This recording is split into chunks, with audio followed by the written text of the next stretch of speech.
in the work of skura, and also to have a chance to ask questions too. So I have lots of questions, but there's also time for you to ask questions. I won't ask more questions.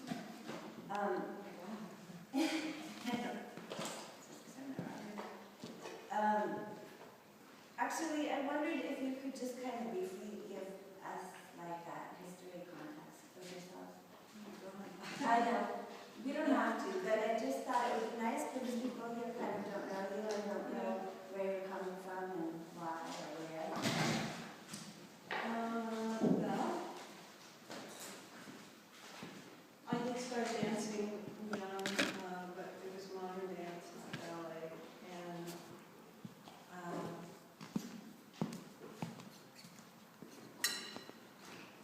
I wasn't intending to be a dancer, but I took dance classes from age 4, and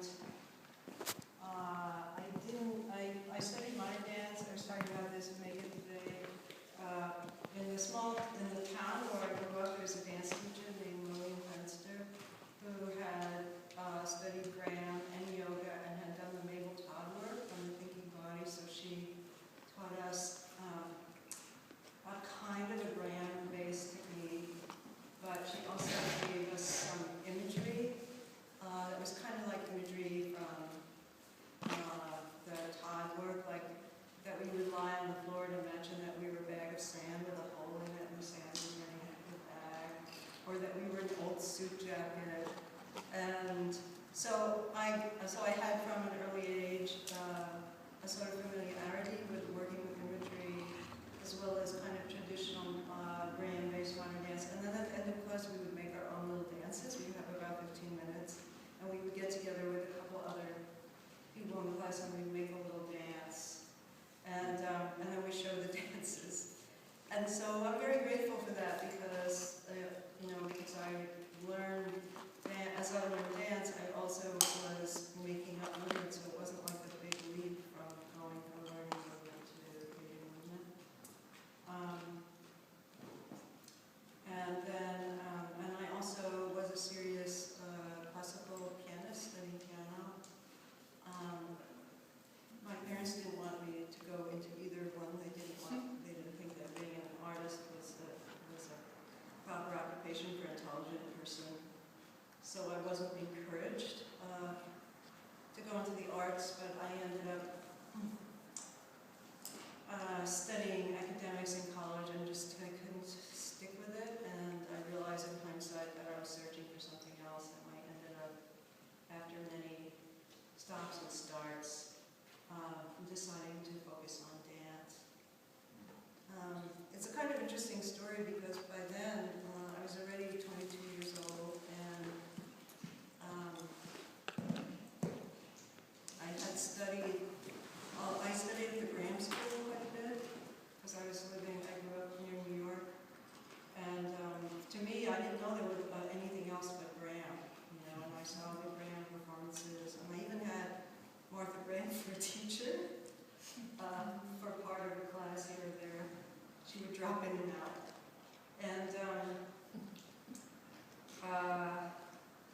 And then I ended up studying Afro-Haitian dance, and I loved that so much. We did a lecture demonstration, and so it was like a little performance, and it was with Jean-Léon Destiné, who only recently died in last year.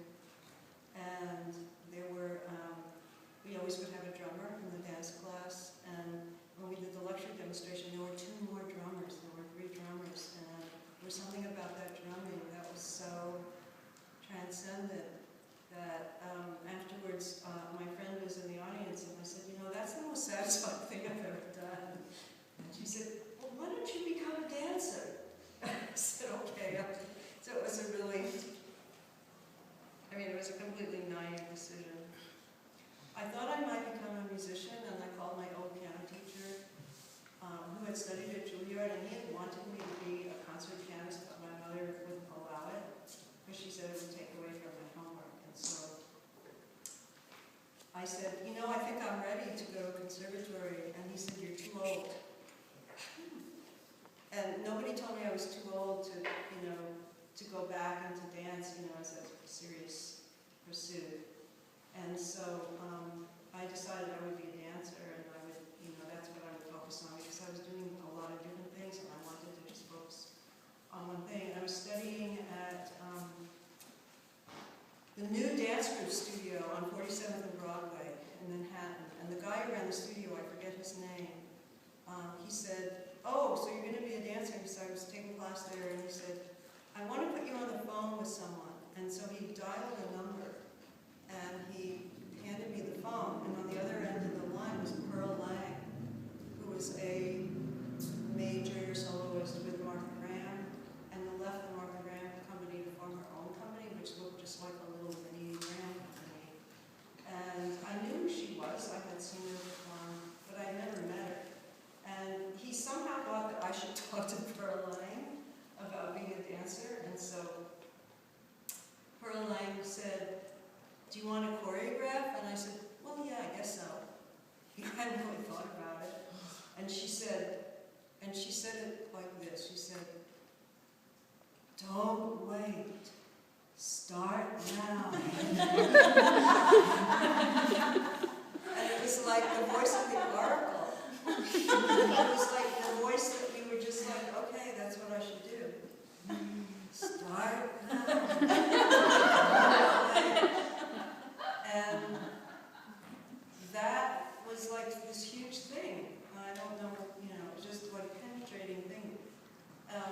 And then I ended up having to go back to college to study dance, because all I wanted to do was study all these classes I was taking in Manhattan, and I was, studying ballet and modern dance and all these different things. And my father had died, and he had left provisions in his will that I couldn't, he had left me some money, not a lot, but he left me some money, but I could only access it for my education, and that was interpreted to be college education. So I was forced to go to college, and I had already dropped out of college a couple times. And I was forced to go back to college, and so I ended up at NYU Tisch School of the Arts, where I graduated. And this was in the 70s.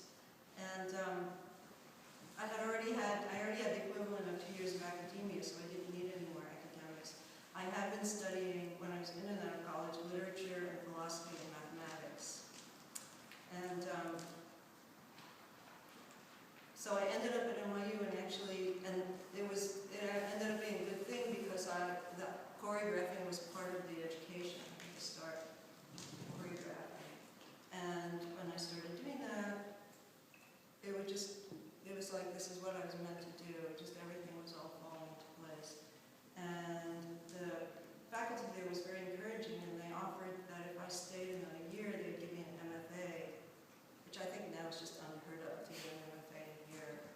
And I only did it because I was putting off the time when I would have to support myself, because I knew that while I was in college, I could still get some money to live on from my father's estate. So I stayed the next year, and I continued to choreograph. And I was a real rebel then, and I was like, the first dance that I made was part of this dance concert. It was in my final year, and I had a dream, and I wanted to recreate this image from a dream, and it was a dream about a woman who was like wearing this black cape, and she was backing up, and she backed up to a wall, and she started walking up the wall. She was sort of like parallel to the ground.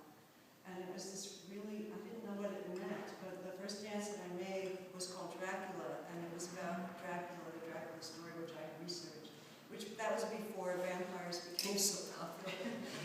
But I was really fascinated with the whole vampire story and legend.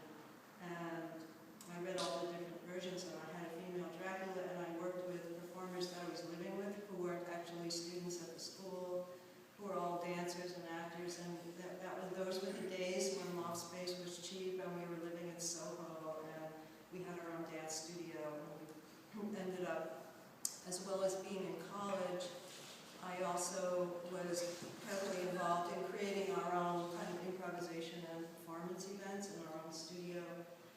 And I was watching a lot lot of incredible artists of the time, like the Grand Union, improvisation group, the early pieces of Yvonne Rainer,